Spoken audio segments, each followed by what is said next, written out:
ఇక ఈ భూములకు రైతు భరోసా రాదు.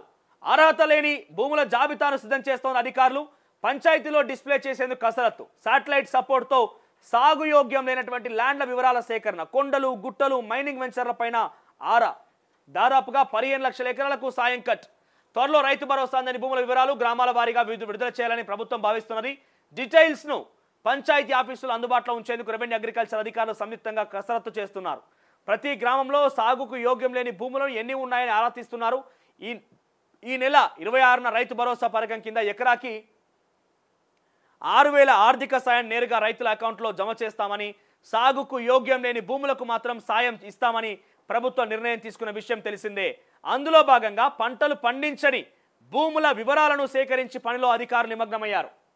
ఇక రైతు భరోసా స్కీమ్ కింద రైతులకు నగదు బదిలీ చేసే ముందు సాగుకు యోగ్యత లేని భూముల వివరాలను బహిరంగపరచాలని ప్రభుత్వం భావిస్తున్నట్టుగా తెలుస్తున్నది. సో గ్రామ పంచాయతీలలో మీ భూములకు సంబంధించి డిస్ప్లే చేస్తారట. అది భూములు సాగు యోగ్యంగా ఉన్నాయా, సాగు యోగ్యంగా లేవా, దాని నిజాలు ఏందని మొత్తం తేల్చి ఆ భూములకు సంబంధించి డిస్ప్లే చేస్తారట. ఇక ఆ జాబితాలో కొండలు గుట్టలు వెంచర్లు మైనింగ్ గనులు రోడ్ల ప్రభుత్వము వివిధ పనుల కోసం సేకరించిన భూముల వివరాలు ఉంటాయని అధికారులు చెప్తున్నారు. అలాంటి భూముల వివరాలను గ్రామాల వారీగా స్థానిక పంచాయతీ ఆఫీసర్లు నోటీస్ బోర్డుపై ఏర్పాటు చేయాలని యోచిస్తున్నట్టుగా తెలిసింది. ఇలా చేయడం వల్ల ఎలాంటి గందరగోళం ఉండదని, ఏదైనా పొరపాటు జరిగితే వెంటనే చక్కదిద్దే అవకాశం ఉంటుందనే ఆలోచనతో ఈ నిర్ణయం తీసుకున్నట్టుగా తెలుస్తున్నది. ఈ నెల 20 తర్వాత గ్రామాల వారీగా సాగుయోగ్యమైన భూముల వివరాలని పంచాయతీ ఆఫీసులో డిస్ప్లే చేయాలని అనుకున్నట్టుగా తెలుస్తున్నది. ఇక సాగుకు యోగ్యమైన భూముల వివరాలను ఇవ్వాలని జిల్లా అధికారులకు ఆదేశించినట్టు తెలుస్తుంది. ఇప్పటికే జిల్లాల వారీగా ఉన్నటువంటి అధికారులు ఆదేశించారట. శాటిలైట్ డాటాతో సరిపోల్చి చూస్తారట.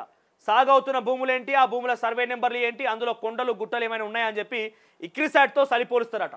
ఇక్రిసాట్ దగ్గర ఒక శాటిలైట్ వ్యూ ఉంటుంది కదా, ఇక్రిసాట్తోని ఆ భూములను సరిపోల్చి నిజంగా ఉన్నాయా లేదా అనేది అక్కడ తేల్చుకుంటారట.